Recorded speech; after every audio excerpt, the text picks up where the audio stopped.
बिस्मिल्लाहिर्रहमानिर्रहीम। अस्सलाम वालेकुम व्यूअर्स। उम्मीद है तव्हां सब ठीक हूंदो।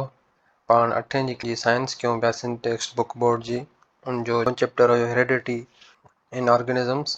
उन जो ॿियों लेक्चर आहे मियोसिस। पहिरियों पाण माइटोसिस करे आया आहियूं, हेरिडिटी जी ओवरव्यू ॾेई आया आहियूं। हाणे माइटोसिस सेल डिवीजन कईसीं, हाणे मियोसिस सेल डिवीजन पाण रीडिंग कंदासीं ऐं उनखे सम्झंदा वेंदासीं।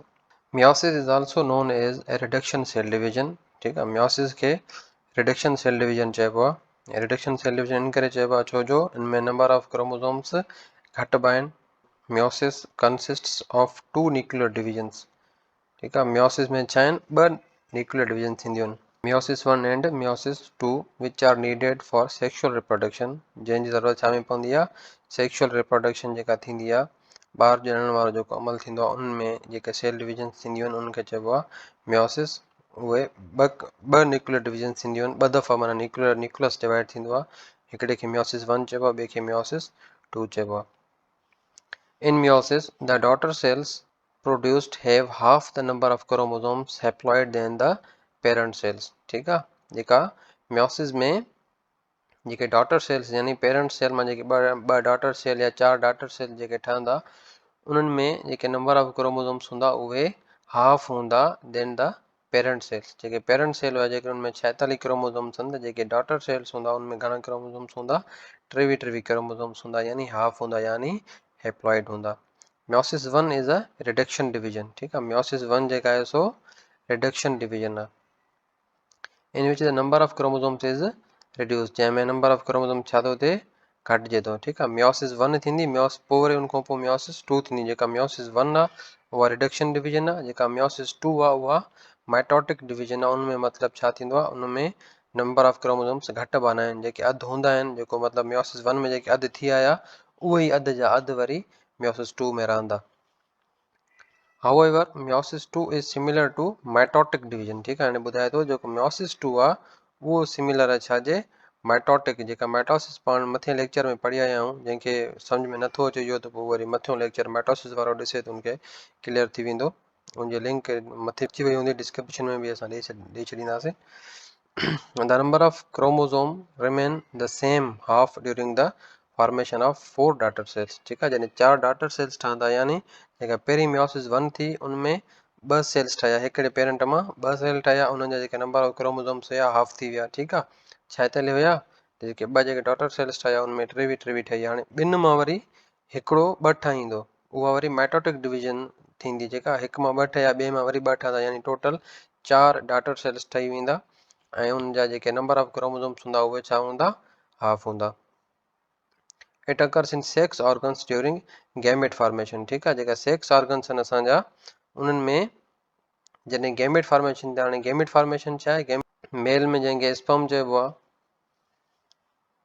मेल में छा हूंदो आहे, स्पर्म हूंदो आहे, ऐं फीमेल में छा हूंदो आहे, इहा छा आहे, इन्हनि जी गैमेट फॉर्मेशन आहे। इहे गैमेट हूंदा आहिनि, इहे रिप्रोडक्शन महिल इहे वरी पाण में मिलंदा आहिनि, मिली करे पोइ वरी ज़ाइगोट ठहंदो आहे ऐं ॿार ॼमण जो प्रोसेस थींदो आहे। हाणे मियोसिस जा स्टेजिस आहिनि। मियोसिस 1 में छा थो थिए, ही प्रोफेज़ आहे, ही मेटाफेज़ आहे, एनाफेज़ आहे ऐं टेलोफेज़ आहे। तक़रीबन आहे साॻी ॻाल्हि, मतिलबु हाणे हिते प्रोफेज़ में सेंट्रियोल्स जेका अपोजिट पोल ॾे वेंदा। ठीकु आहे, हीअ स्पेंडल फाइबर ठहंदा, स्पेंडल फाइबर हिनखे हिक ॿिए ॾे छिकींदा। हिते वरी एनाफेज़ में इहे ॿई धार थींदा। हाणे फ़र्क़ु सिर्फ़ु एतिरो आहे जेको हिन जो जेको मेटाफेज़ आहे इन में 2-3 प्रोसेस थियनि था। ठीकु आहे, साइनेप्सिस थिए थो, टेट्राड ठहनि था, अलील्स जेके आहिनि सो उन्हनि जो जेको आहे सो ख़ासि तौर ते जंहिंखे चइबो आहे क्रॉस ओवर, क्रोमोसोम्स जी क्रॉस ओवर थींदी आहे। ठीकु आहे, होमोलोगस क्रोमोसोम्स ठहंदा आहिनि। क्रोमोसोम छा हूंदो आहे, हिन शेप में हूंदो आहे। ठीकु आहे, हिन शेप में क्रोमोसोम हूंदो आहे। पोइ छा पियो थिए, स्पेंडल फाइबर हिकिड़ो हिन खे छिके पियो, ॿियो वरी हितां हिन खे छिके पियो। हिते जो छा हुयो, सेंट्रियोल्स हुया। ठीकु आहे, हाणे हिते थिए छा थो, हिन में फ़र्क़ु इहो आहे त हिन में होमोलोगस क्रोमोसोम्स आहिनि। ठीकु आहे, यानी कि हिते बि क्रोमोसोम आहे। होमोलोगस क्रोमोसोम छा खे चइबो आहे, होमोलोगस क्रोमोसोम चइबो आहे जंहिंजो सिमिलर शेप सिमिलर साइज़ हुजे, उनखे चइबो आहे होमोलोगस क्रोमोसोम। हिन में फ़र्क़ु इहो आहे त हिन में जेका स्पेंडल फाइबर आहे उहा हिन खे अलॻि छिकींदी, हिन सॼे खे अलॻि छिकींदी। ठीकु आहे, इन जे छिकण खां अॻु में इहे छा कंदा, पाण में क्रॉस ओवर कंदा, यानी जेके जीन जी जेका शेप आहे उहा जे सेम हूंदी जंहिं महिल उनखे एलील चइबो आहे, उहो हुनजी क्रॉसिंग ओवर थींदी। ठीकु आहे, इन सां इहो मेन जेको प्रोसेस आहे जेनेटिक वेरिएशन थींदी आहे। जेकॾहिं क्रोमोज़ोम साॻिया हुजनि त छा थिए, जेको ॿारु पैदा थिए उहो बिल्कुलु सेम हुजे, पर हिते ईअं नथो थिए। हिते छो नथो थिए ईअं, छो जो हिते क्रॉसिंग ओवर थिए थी, जीन जी जेका वेरिएशन आहे उहा इनमें थिए थी। ठीकु आहे, हाणे प्रोफेज़ 1 थी वियो, मेटाफेज़ 1 थी वियो, एनाफेज़, टेलोफेज़। हाणे मियोसिस 2 में छा थो थिए, मियोसिस 2 माइटोटिक डिवीजन वांगुरु साॻी आहे। इनमें वरी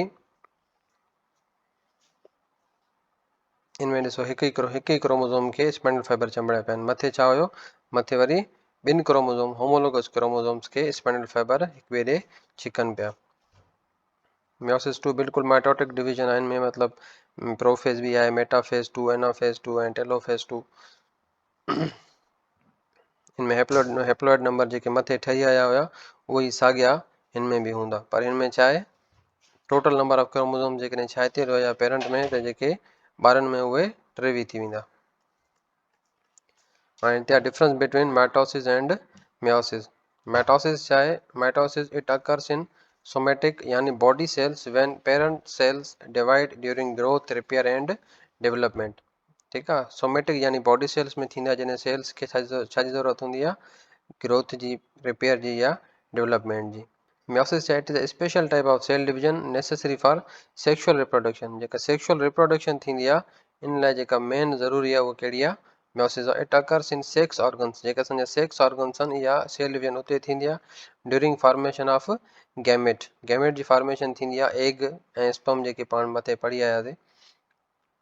इन mitosis, two identical daughter cells having same number of chromosomes out of one parent cells are produced। ठीकु आहे, इनमें छा थींदो, जेके क्रोमोज़ोम्स हूंदा उहे बिल्कुलु सिमिलर हूंदा, सिमिलर छा, बिल्कुलु सेम हूंदा।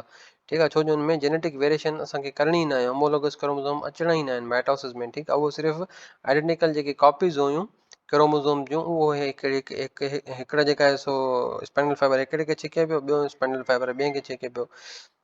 पर मियोसिस में छा हुयो, 4 डॉटर सेल्स हुया, यानी हैप्लॉइड नंबर ऑफ क्रोमोज़ोम। हिनमें नंबर ऑफ क्रोमोज़ोम साॻिया रहंदा, हिनमें नंबर ऑफ क्रोमोज़ोम्स हैप्लॉइड यानी हाफ थी वेंदा।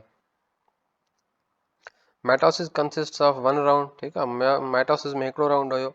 Meiosis consists of 2 rounds, meiosis में 2 राउंड आहिनि। Cytokinesis occurs just after telophase which is the last stage of mitosis. ठीकु आहे, साइटोकाइनेसिस छा थींदी आहे, टेलोफेज खां डायरेक्ट पोइ थींदा साइटोकाइनेसिस यानी डिवीजन ऑफ साइटोप्लाज्म। साइटोकाइनेसिस और division of cytoplasm takes place in both meiosis 1 and meiosis 2। हिते छा थींदी आहे, 2 दफ़ा साइटोकाइनेसिस थींदी आहे, हिकिड़ी मियोसिस 1 में, ॿी मियोसिस 2 में। Chromosome number remains same. ठीकु आहे, जेको माइटोसिस में छा आहे, मथे पाण पढ़ी आया आहियूं त क्रोमोज़ोम नंबर छा हूंदो आहे, साॻियो रहंदो आहे। ऐं जेको आहे सो क्रोमोज़ोम्स नंबर बिकम हाफ यानी हैप्लॉइड, छा में, मियोसिस में। मियोसिस जो लेक्चर पूरो थियो। नेक्स्ट लेक्चर जो इंतज़ारु कयो। थैंक यू, अल्लाह हाफ़िज़।